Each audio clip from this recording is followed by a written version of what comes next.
Hi, this is Rick. Vintage Oddball Cards. Hope everyone's doing well out there. Man, I'm fired up. Only 2 months away from the National, just Chicago National. Have my same hotel that I've stayed at pretty much every year. The crowds seem to be larger and larger. The one thing I would recommend is that I noticed at last year's National that I didn't see before is the lines are crazy for individual single day tickets. If you're going to buy a ticket at the National, I probably wouldn't do that. I would go online, even if it's a day ticket, buy them online now so you don't have to wait. And these lines were out the door and down the street. So I would recommend, if you're going, go online. I think you save a few bucks anyway, is purchase the tickets on the National website. But today we're going to talk Cy Young, Cyclone Young, Denton Young.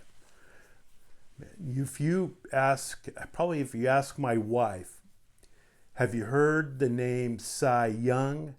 She would probably know or have heard that name before. If you were to mention Walter Johnson, probably not. Christy Mathewson, yes, because I collect Christy Mathewson. She knows who Christy Mathewson is. But Cy Young, 511 wins.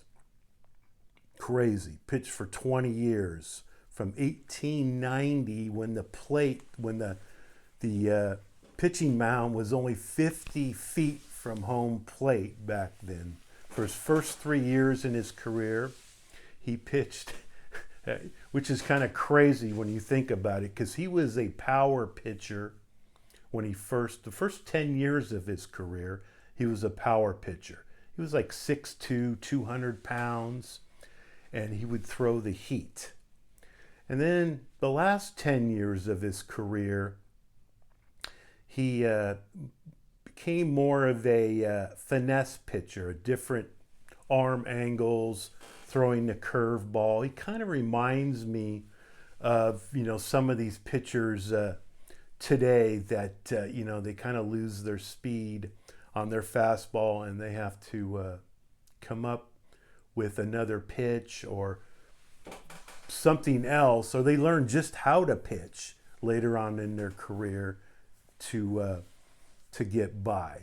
But 511 wins, I would probably rate him, of course I saw him play, so I would probably rate him for a pre-war pitcher, pre-war now, probably fourth on the list. I would say Walter Johnson. I think most people say Walter Johnson is the best pitcher of all time, greatest pitcher. Number two, I would say Grover Alexander. Number two. Then I would say my man Matty, Christy Mathewson, and then Cy Young.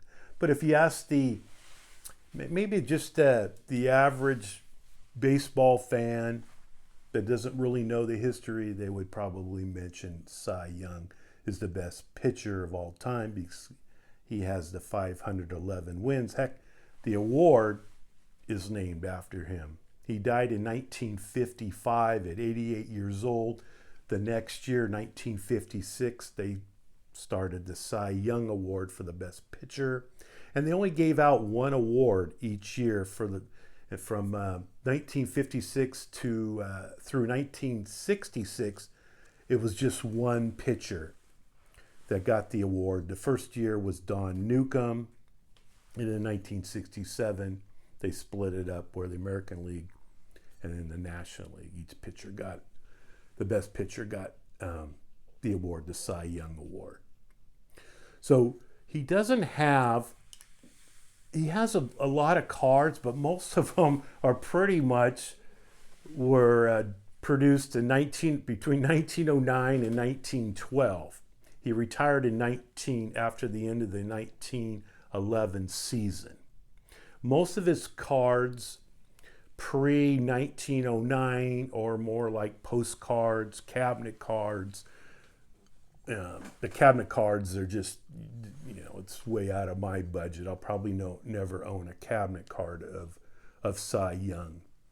So I'm going to show you the cards I do have in my collection. And we're going to start with my favorite. And this is his T206 portrait card. And the reason this is my favorite, well, one, I love the portrait cards. And two, is the background on this just pops. So if you're going to get a Cy Young card, I would recommend a T206 Cy Young card is get one where the background pops. Of course, how it presents with this is just a beautiful example. What is it, a 2? I mean, I used to have 2 of them. I sold my other Cy Young card a few years ago to Rocket Rick, and I kept this one. It has a sovereign back. Next, we're going to go with, I think this might have been the first Cy Young card I ever picked up, and that's his T205.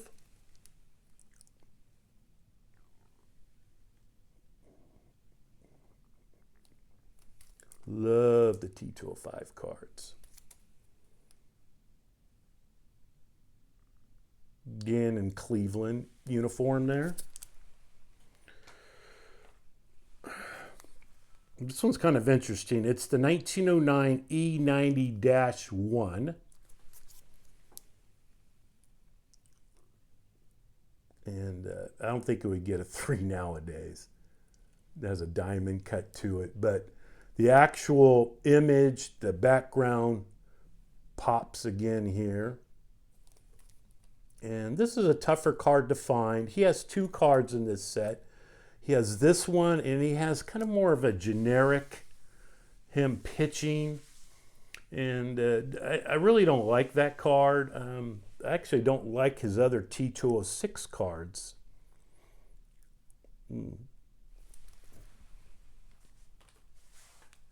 Here's his 1911 M116 Sporting Life.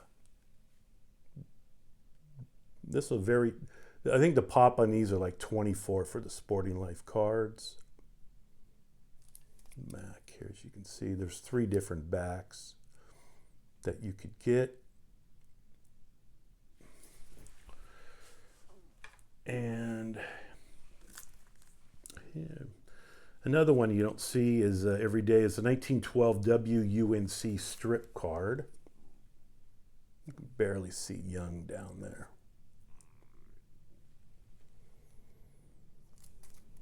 And it's blank back. Now, recently, the reason why I decided to show my Cy Young cards is I've been kind of, man, the prices are crazy, as most of you know, especially for the cards I'm looking for, the rare stuff, and I'm just not going to pay those. I'm just not going to do it. I'm holding out until I might have to hold out forever. So I've kind of zigged and zagged, and as you know, a lot of you know, and even in the back here, you can see I love the photos. Okay, so I recently picked this one up. Now, Cy Young, since he retired in 1911, he does have photos. Most of the photos you see of him are when he's after his retirement, when he looks like he's 90 years. Heck, he looked like he's 90 years old when he was probably 40 years old. But I picked this one up, and this is one of his most famous photos, and actually his Wikipedia page has this photo.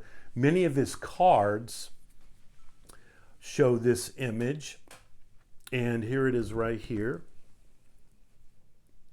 This is a Type 2 photo. This actual photo was, it's a Conlin photo, Charles Conlin. In the background, you can't really see it. His most famous photo is Ty Cobb sliding into third base and Jimmy Austin jumping up to try to get out of the way. That's his Conlon. Conlon was probably the most famous pre-war photographer. He had like 30,000 different images in his collection, and this might be one of his most famous photos. This is either 1910 or 1911. You can see he's getting older there. Again, he retired after the 1911 season. Half the season he played for Cleveland. The other half he played for Boston. On the back here, you're going to see a bunch of stamping, Colliver Pictures. Now, a Conlon photo, this is a Conlon photo. It's a Type 2, meaning it was originally developed in 1910, 1911, maybe even 1912. But it was restruck in 1930s. This is the 1930s. And the reason why you have Colliver Pictures on here is most likely Charles Conlon would develop this photo in the 30s, sell it to Colliver Pictures, and Colliver Pictures would loan it out to different newspapers, magazines, and every time they loaned it out, Colliver Pictures would stamp it here. Most likely underneath here, there's probably a Charles Conlon stamp. So now if you have a Type 1 of this particular photo, it's thousands of dollars, like I say, because he doesn't have a lot of plain day photos. So what I can afford is a Type 2 here. So I have a few cards here that pretty much, are kind of based on that photo. And here's his 1960 Fleer card. And also his 1973 Topps card. And he has a few others too, but the ones I pulled out there. All right, so I'm at 12 minutes now. I really appreciate you guys watching. Look forward. I have I picked up another photo. I'll probably show next week. Like I said, man, the prices are so high, and you can get these photos. That photo I showed you wasn't cheap, but it's a lot cheaper than a Cy Young Playing Days card. Hey, thanks for watching. This is Rick, Vintage Oddball Cards. Bye.